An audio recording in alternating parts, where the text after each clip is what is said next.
Are you resolved to administer the Holy Eucharist with the utmost care and reverence?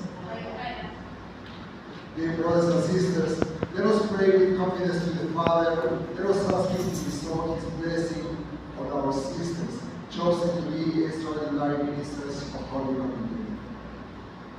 Candidates, please bow your head for the blessing.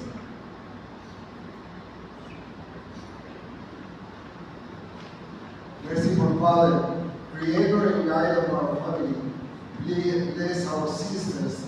May they faithfully keep the bread of life to your people, strengthened by this sacrament.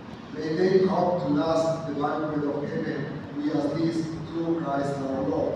Amen.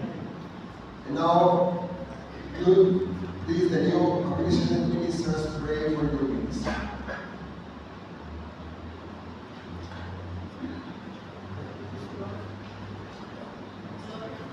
Lord, as Apostle John stood next to your son's cross, so I am privileged to stand next to your altar and serve with the holy sacrifice of the Mass. In the long tradition of priestly people, I am grateful for the honor that is mine.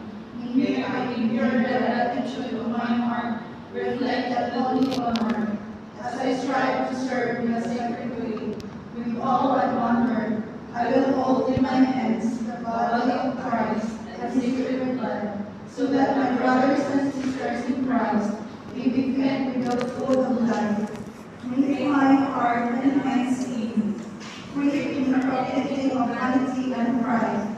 May I, with your constant assistance, surely wait upon you and your people in this holy liturgy of praise and adoration. Amen.